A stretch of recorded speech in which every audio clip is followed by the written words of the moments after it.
If you feel stuck and can't kill a boss in the Calamity mod and you don't know what to do in your progression path, then this video will help you with that if you're playing the melee class, specifically the True Melee setup. If you're running standard melee, you can check out my normal melee guide, which will be linked down below. Since we're running T-Mod Loader, I'm going to recommend the mod Omni Swing. The reason being is because it enables auto swing and auto shoot for every weapon in the game, preventing mouse mashing and just generally making boss fights a little less stressful. Thank me later. Next up, I wouldn't recommend going against any boss until you've found at least 15 life crystals. You can jumpstart this process in Calamity and just go through obtaining them a little bit quicker in space by looting them inside the small planetoid rocks, which can be reached using gravity potions, which of course you can loot from chests underground. At this stage you'll want gold or platinum armor. Good weapon choices are the Blade of Grass for its poison ability and Burnt Sienna for an eruption of healing projectiles when enemies are slain. For accessories we'll be loading Fungal Symbiote, Feral Claws, Shark Tooth Necklace, Frog Leg, Cloud in a Bottle and Hermes Boots. You're fighting King Slime, Eye of Cthulhu, Desert Scourge, Crabulon and either Eater of Worlds or Brain of Cthulhu, which is obviously dependent on your world's biome. By pre-Perforators we're getting ready to venture down to the underworld, hence Molten Armor is a good set, along with the Fiery Greatsword for its on-fire infliction and Old Lord Oath Sword for its rapid energy absorption whilst it charges. We're switching out our Shark Tooth Necklace for a Shield of Cthulhu, our Cloud in a Bottle for Bundle of Balloons to quadruple jump, and Hermes Boots traded for the Lightning Boots, which just has some combined effects. You'll be downing both the Hive Mind and Perforators at this point. By now, after those bosses, you should be mining Aerialite for gear crafting before the Skeletron showdown. This ore spawns after the initial bosses from the last phase in the underground, and it's also dropped by slaying Aero Slimes. The Broken Biome Blade has different effect attunements, with Arid Grandeur being the best for True Melee. Fungal Symbiote, Feral Claws, Bloody Wormtooth, Shield of Cthulhu, Bundle of Balloons, and Frostspark Boots are our chosen gear to fight both Queen Bee and Skeletron. Make use of a Shadow Key and head down to the Abyss to get some nice loot. Fractured Arc is a nice sword that you can use for parrying attacks with its right click function.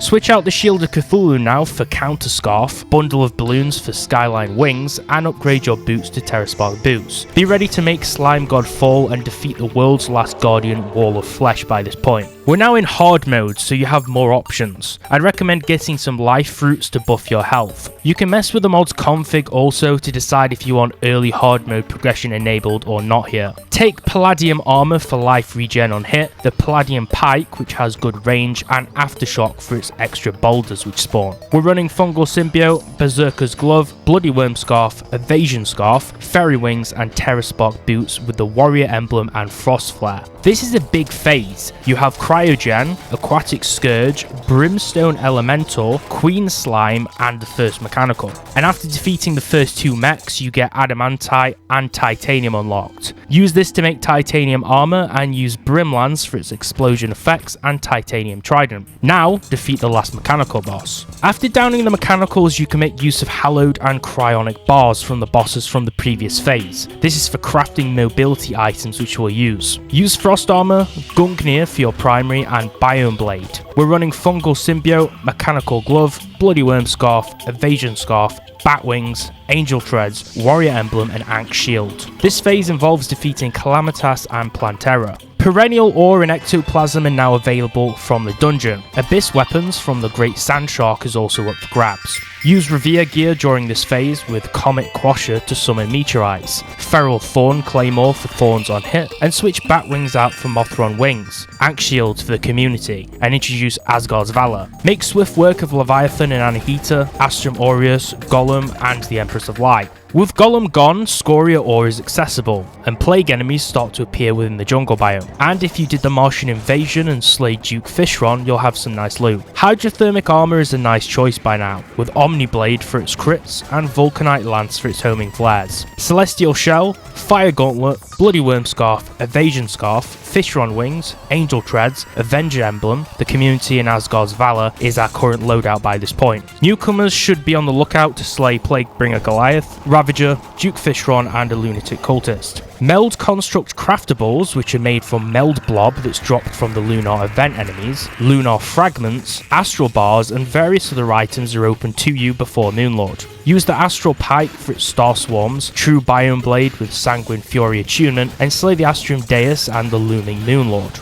Elemental weapons and Luminite bar craftables and Galactica singularities are now evident. Dragon Folly can be defeated to access useful drops, particularly weapons. Solar Flare gear is the best pick, matched with Stellar Striker for a lunar vibe, and Gilded Proboscis, which will heal you on hit. Change out our Bloody Wyrm Scarf for War Banner of the Sun, Angel Treads for Seraph Tracers, and the Community for the Absorber. Now's time for the Profane Guardians, Dragon Folly, and Providence. Eula Bloom Ore and Bloodstone now are open so you can craft Tarragon armor and other gear. Grax is a nice little axe, as it's a boost in defense and melee crits. The Mutilator does strikes that have an explosive effect, which is effective on enemies below 20%, which is a nice added hint too. We want Asgard's Valor to be changed out for Elysian Aegis now, and we want Yharon's Insignia. We're talking Cygnus, Ceaseless Void, Stormweaver, and Polterghast here. There are some beefy weapons after Polterghast, Old Duke, and some Abyss mini-bosses, so make full use of them.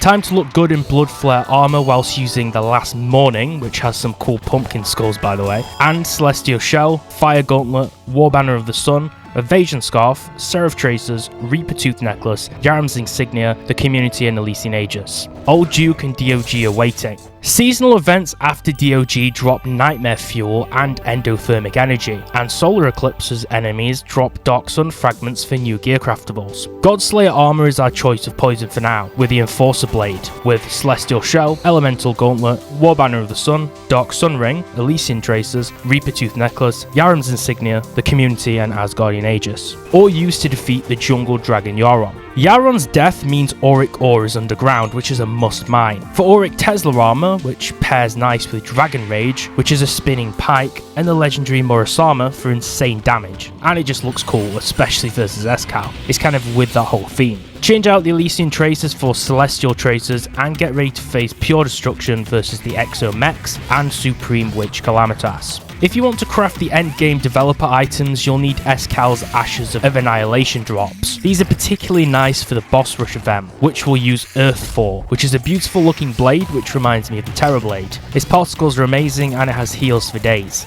Congratulations, after you faced the boss rush event, you have now come directly to where you will fight it out against the adult Eidolon Wyrm. Good luck. Make sure to have water breathing, an appropriate mount, and some patience. Congratulations, you've now finished the Warriors Guild as a true melee combatant. If this video was useful, make sure to like the video and subscribe, and feel free to ask any questions or offer any corrections or alternate strategies or advice in the comments down below. Want to try another class? Check the links down below for my class guides on Standard Melee, Mage, Ranger, and Summoner for Calamity. Thorium guides coming soon. Watch these videos next.